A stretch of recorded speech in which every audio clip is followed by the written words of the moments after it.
a couple of hours, the 20th Bond movie premieres at the Royal Albert Hall.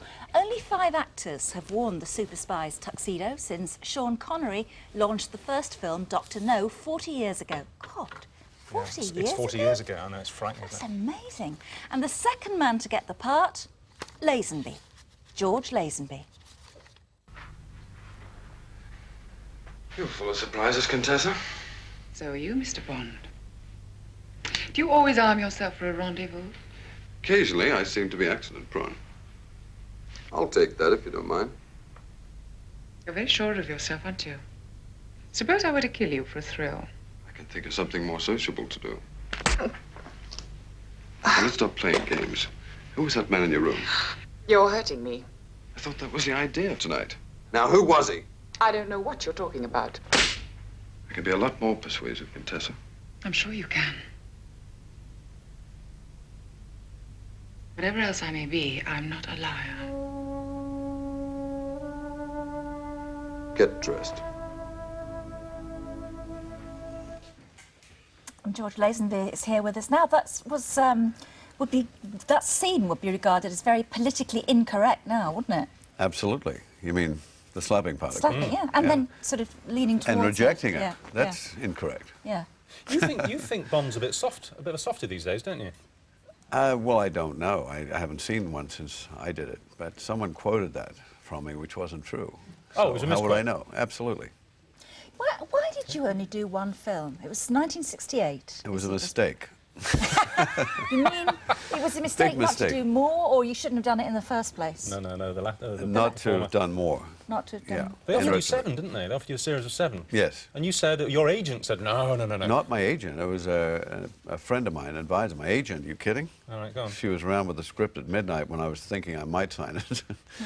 But with the script, I should say, the contract. What was the basis for the advice from this good friend of yours not to do any more after that one? Well, you'd have to be living in the 60s with bell-bottom trousers, long hair, mustaches, and missing out at nightclubs because you looked like a square. Because you had short hair and wearing a suit. No one wore a suit in the 60s, late 60s, and no one wore a tie. Because like Easy Rider was released the same year. Exactly. Yeah. And so, and also it was Sean Connery's gig. I mean, the guy was good at James Bond.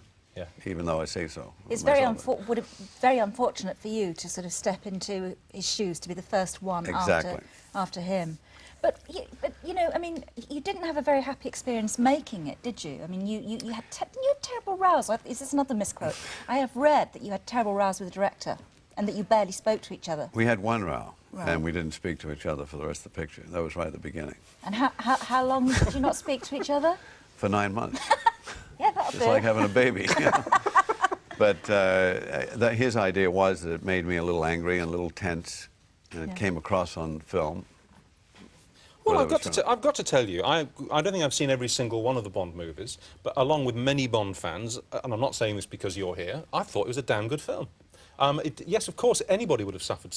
Anybody would have suffered. But I think Roger Moore would have suffered if he'd gone straight in after Sean Connery. Anybody taking on that mantle would have a rocky time with the critics and all the rest of it.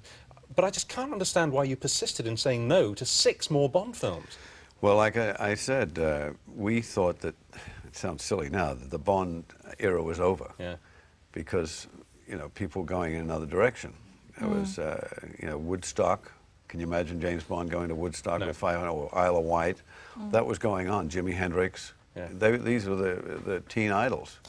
You come across in those days, again, reading about you and your attitude towards making the movie and everything, as being quite arrogant. Were you? Oh, absolutely. So even though you weren't an actor, you were a male model, a very successful male model. Yes, I found, I don't know what it was, but I locked in a confidence level at a very young age. I was a natural athlete. Yeah. I would not even train for sport and still run 3rd in the race. You know, that's how a natural athlete I was. Yeah. Because I was rebellious. That's why I didn't show up for the training. But I was out of control, basically. And you had your wicked way with quite a few of the women on set, didn't you? Well, Yes. That's for you to figure out. That's what we've been told by more than one. Actually, we got a great clip. Well, go on, Jim. Let him tell the story first. All right, tell the story first. Tell us the story about, can you remember the sausage? Oh, is that allowed to go across and tell? Yes, you can do that. As long as you stick to Well, the the word crew, sausage. the crew had a, the crew had a good sense of humor, and they wanted to have some fun because it takes a long time to set up on a set. And they were dropping the camera from the top of the scene down under the table for the girl's hand to go up my thigh. You see, like She that. was supposed to be writing her phone And number. she's on going it. to write Lipstick on in your- lipstick her Because room you're number. wearing a kilt. Yeah, room number, 3 letters. And one of the guys said, can we have some fun with this? And I said, what are you going to do on this? And they showed me this German sausage. And I said, we're going to put some camera tape on this and put it on your leg. An enormous German sausage. Yeah, it was round about my knee. And so we Not thought, that big then. Anyway, go on. yeah. So anyway, the actress, I won't mention any names, said, well, put it this way, we went through the scene and she didn't bat an eyelid. In fact. In fact, and afterwards, what did you know? What did she say to you afterwards? When And you she said looked cut? at me and said, you haven't got any pants on. Because I was wearing a kilt, right? Well, let's see You think this. she'd have said, "Oof." Let's see the scene in question, see if she really does bat an eyelid.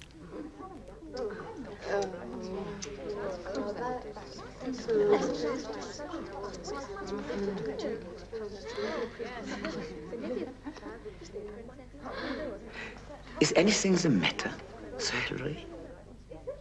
Just a slight stiffness coming on in the shoulder. Due to the altitude, no doubt. Well, all I can think is that she must have had a very impressive boyfriend at the time. Not to be surprised. Listen, it's lovely to meet you. You're going to the premiere tonight. Absolutely. So this will be the first Bond film that you've seen. That's right. How extraordinary. And you're going with some august company. You're going with Gemma Kidd over there. Gemma Yes. Kidd, Jodie's sister. Oh, there she is. Hello, You're over Gemma. there. Hello. Family friend. Absolutely. We've been friends before Gemma was born. Yeah. Her dad and I were getting around together, riding horses. And Oh, Getting about that's a time. great arrival picture. Are you going in a posh frock? Very posh. Excellent. We'll see it in all the papers tomorrow. We actually Okay. we can't leave this without seeing a clip from tonight's film. No. Because actually, This is you actually- say that in '69 you and your advisor thought this is all over, but actually Bond has increasingly gone retro. Just look at this scene when he meets Halle Berry in the new Okay. film. You see this tonight.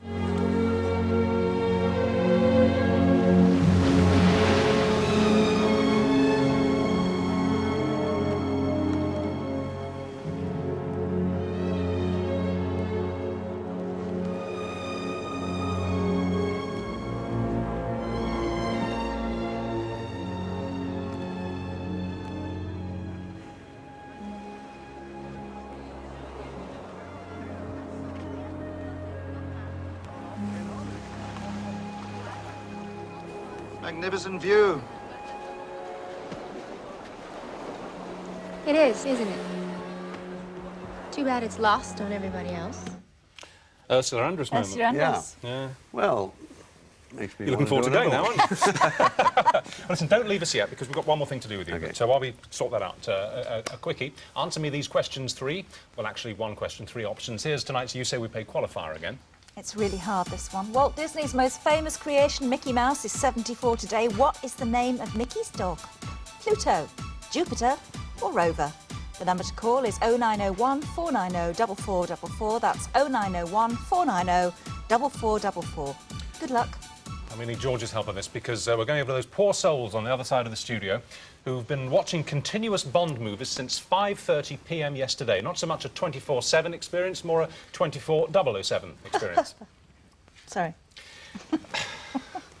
Didn't write that one. Anyway, we started out with 6 avid Bond fans, but as you'll see, 2 of them dropped out in the wee small hours. They're all competing for those 2 tickets, really precious tickets, to tonight's premiere. The winners will be the ones who nodded off the least, who catnapped for the shortest time. And boy, are they suffering for their chance to rub shoulders with Pierce Brosnan and Halle Berry and these guys. Sunday, it's 5:30 p.m. exactly, and our die-hard Bond fans arrive and settle in. We kick off the marathon with the very first Bond film, Sean Connery in Dr. No. What are you doing here? Looking for shells? No, I'm just looking. Still paying attention so far, and the pizza keeps them going. No sign of slacking as Bond comes face-to-face with arch-enemy Blofeld in You Only Live Twice. They told me you were assassinated in Hong Kong. Yes, this is my second life. It's only 1 a.m. and Jimmy's nodding off already. At 3:30 a.m, Diamonds Are Forever, but Claire looks like she might not be. Roger Moore pops up in The Spy Who Loved Me, but Claire's not impressed. And in the quick break after the film, she makes her sharp exit too. So tired, I can't think. My brain is just completely numb. 1 down, 5 to go, but Jimmy's in trouble, and at 4:37 a.m, he's a goner too. I think the winner will be Nigel and Juliet. Oh dear, Nigel's having problems during Moonraker. It's For Your Eyes Only at 9:27 this morning. If only Dave could keep his eyes open long enough. But Cameron and Juliet are standing firm. You want it. You keep it, old buddy. By midday, Timothy Dalton is Bond in Licence to Kill, which revives our fans with the help of bacon butties. More ketchup, anyone? Well, we've got 4 of them left. Here they are. They're still here. None of them has actually completely gone to sleep yet. Could you all take your headphones off now, please? Thank you. Kill the film. Thank you. Well done to all of you. Well done, guys. I couldn't have done that. Now, George Lazenby, Mr. Bond himself, is going to announce who's won. But just before we do that, very quickly, how do you feel? Excited. Don't you feel tired? I felt tired at about maybe 10 o'clock this Yeah. morning. I felt very tired, and I didn't even know what Bond movie I was watching at that point. I'd have been hallucinating if I were you. I think I was seeing strange things off to the left. Anybody else have those hallucinatory moments? Because we did when we did Telethon a few years ago. Yeah. Just exciting. Yeah. Yeah. I just stared at that screen constantly for 24 hours. Wherever I went, I kept seeing the screen in front of me. But the thing is, whoever wins this, you're going to fall asleep in the cinema tonight, aren't you? Oh no, we're so excited. No. Right. You'll get your second win. We have 2 tickets to tonight's premiere for your prize, and something else as well. We'll tell you about that in a minute. George, if you would open the envelope. Now, I've got the good and the sad part here. I know. I like doing the good part. Yeah. And like I said, Nigel, Julie there was very unkind. She's looking off the left. And the winner is Cameron. Yeah! Well done, Cameron. And Juliet. Nigel and Dave, Come on, I feel for you. Thank you. Congratulations. I have to tell you that these tickets to tonight's premiere are being touted on the internet for £2,000 each. You're right. Does that make you feel more wide awake? No, I'm so sorry, guys. You can find out who's going to keep that. For nothing. I'm really sorry. Thank you. There's the other half. Nigel, you actually, you nodded off 7 times. We clocked you catnapping. You didn't realise you were doing it, but you shut your eyes and went away 7 times. And Dave, actually, you were just behind with 6. Julia, you catnapped twice, but I have to say that Cameron, you never shut your eyes. Not once. You cracked it. I'm speechless. I don't know. Well, I think, can we have a round of applause, please? Yes, I am. A round of applause, please, for the gallant losers. Come on, they did really well. And I have to say that the winners also get these state-of-the-art headsets and mobile phones. That's courtesy of our friends at Plantronics, who also supply the stunt phones for the movie and who donated those tickets for tonight, which, as Judy said, are worth, how much, £2 grand? £2,000. £2,000. Let me shake your hand. You did Have a very, very lovely well. time. Well done, Nigel. Thank you. Let's sleep well tonight. Enjoy it. Congratulations to the winner. Thank you. Thank you for staying on to present the prize and have a great time at the film tonight. Cheers. Thank you, George. Good night, everyone. Yeah, OK. No, go on then. Yeah, you may as well go. Thank you. Okay. Yeah, they're all going off to get changed and get off to their get off to the premiere. Don't worry, we'll think of something. We'll think of something. I hate this bit. And after the break, we'll announce another winner, the person you voted to be our roving reporter covering Scotland, and the man who survived 5 months in a dripping wet underground cell, tethered by a neck chain in the former Russian state of Georgia. An exclusive interview with him. We're back in a minute.